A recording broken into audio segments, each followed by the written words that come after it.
Well, good evening. I'm Dwan, and I'm here along with Rita, one of our interns, and we are here for Experience Mid-Valley Fellowship, kind of our weekly drop-in, letting people know about support programs and what's going on in the evening. And so, Rita, you're facilitating for, what group are you facilitating for tonight? It's for the Hope Together Year 2, Okay. And it's on forgiveness. And so what is Hope Together? What group is that? It's a group of people that have suffered some sort of abuse with other people, but primarily I believe it's for spouses. Right. Yeah. So spouses of men who are struggling with sexual addiction or same-sex attraction, or Right. Okay. Or women do that too. So Sure. it's just that it's an opportunity to get to understand why people do the things they do. Sure. Yeah. Yeah. So what are kind of what's the gist of the forgiveness lesson? I mean, obviously forgiveness is important. We're actually taking the whole week next week to talk about forgiveness with everybody. But what's the take, or kind of what stood out to you from this lesson as you're preparing to facilitate it? Well, what I realize is that when we forgive, we have to forgive ourselves, we have to forgive God, and we also have to forgive others. And so the others that we forgive are those that hurt us or hurt people that have hurt people that we love. Mm-hmm. We have to forgive God because we are always praying and asking for Him to answer our prayers, and sometimes He doesn't because that's not His plan. And so then we get into this mode that we don't trust God. Mm-hmm. And that is not a good place to be. And so it's good that we are able to forgive God for making our life go the way that He has it planned, rather than us dictating to Him what we should be doing. Right. Yeah. And then, let's see, what did I say? Forgive ourselves, forgive God, and forgive others, right? Others, God, and ourselves. Right. Yes. Okay. Yep. Yeah. Okay. And that one is important because we have to understand that we have to forgive ourselves. And then from there, that enables us to forgive others. And if we don't do that, then God won't forgive us. And so when we are forgiving ourselves, we are enabling grace and mercy to be presented. And grace is where we are not being held responsible for some things that we should be. Mm-hmm. But mercy is where we're not going to get the punishment that we should be. Yeah. So that's... Yeah. Yeah. Cool. Awesome. So that should be a good topic for them, for sure. I think so. I think it's really important. I've had an incident recently with forgiveness, Mm-hmm. and it was a very difficult one for me, and I had been carrying a deep bitterness for many, many years, and realized that it wasn't hurting the person that had done it, Mm-hmm. but it was certainly putting a cloud on my heart. Sure. And so I made the effort, and during a retreat, I turned that individual over to God, and I forgave him. And there was such a release. Yeah.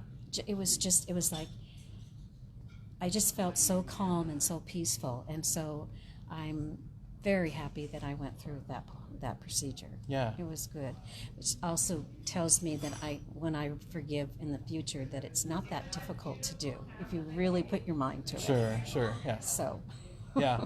And Rita actually wrote a story that was in our printed newsletter recently, beginning in April, and then actually coming out probably tomorrow in the electronic form. We're going to be kind of sharing a little bit of the story that she wrote about the time at the retreat, and so if you don't get our newsletter, you can go to midvalleyfellowship.org/newsonline, and you can sign up for the printed newsletter, or you can also sign up for the e-newsletter. If you do the e-newsletter really soon, then you'll get the piece that Rita wrote, actually in two pieces.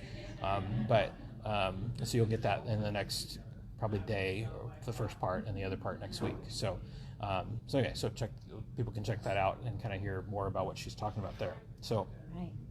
We have some other groups also that happen in the context of Tuesday night.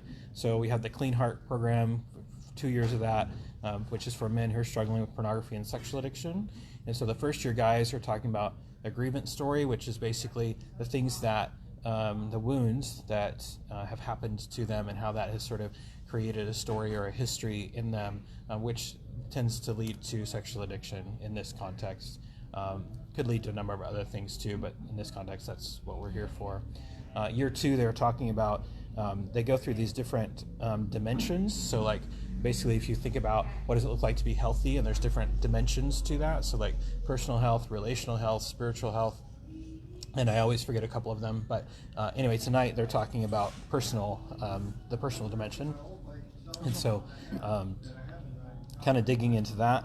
And then for Clean Heart for Women, which is for women who are struggling with pornography or love addiction, they are continuing in their trauma series, really looking at what are the traumas that they've experienced and how can they meet God in that place. So their topic tonight is God's grace trumps trauma. And so really this reality that God can come into those places of trauma and bring healing to us.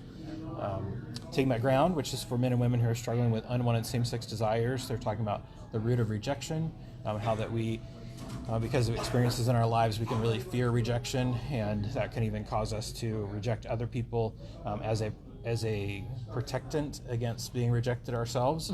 And so that we sort of push other people away, or we don't trust other people, and we think that we're protecting ourselves so we don't get rejected, when in reality we end up isolating ourselves and in a sense rejecting ourselves and not allowing people to see us.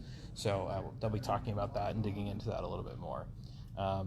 And then in Hope Together Year 1, which is the precursor to what you're talking about, the previous year is What is Broken in Me and My Spirit. So there's this series of really, as a spouse, sometimes the thought process can be, I need my spouse to be fixed and then I'll be fine. It's like, well, actually there's things in me that need to be fixed as well, need to be addressed. And so they've been looking at that over the last couple weeks. And so they're going to continue to dig into that tonight. And then also in Mending the Soul, kind of similar actually. So Mending the Soul is for survivors of sexual abuse. And so their topic is facing the brokenness. And so I think there's an aspect of really kind of going, so I've experienced these traumas and these things that have occurred, and that causes me to live out of those places. It teaches me lies, teaches me things that aren't true about life. And so then I sort of live that out, and then it creates brokenness in my life. And so it's that combination that we talk about a lot, that there's things that happen to us that we don't have any control over, the trauma and the wounds that we experience in our lives. We don't have control over those having happened to us. But then there's our reaction to it, which may be understandable. If we're like 5 and we experience a trauma, we don't know how to interact with it. And so we respond out of a 5-year-old's mind, but then we live that out over the course of 20 or 30 or 40 years or 50 years. And then it's not so good, because 5-year-olds are smart, but not that smart when it comes to trauma and emotional stuff. And so anyway, so really understanding, like, how do I address the things that are broken in me? Is there something you were thinking there? No, I was just thinking how amazing all these classes are. Yeah. And that I have seen so much healing come from them. I've experienced healing, and I still have a ways to go. And it just makes me really excited that people are coming and getting the help that they need, because it's hard to find places to get this help. Sure. It's very specific stuff. Yeah, for sure. So. Yeah, that's good. We all have a long ways to go. So, yeah. Well, so anyways, that's just a little bit of an overview of what's happening tonight. You might have heard the worship team practicing in the background, and that's also the first part of the evening. And then also you might hear some people milling around. That's our leaders kind of gathering as we're preparing for the evening. And so, as I say this every time, but this is really a spiritual battle that we're engaging in, and that the enemy doesn't like people taking ground. Doesn't like people sort of taking back things that the enemy's tried to steal, and so we value your prayers in that.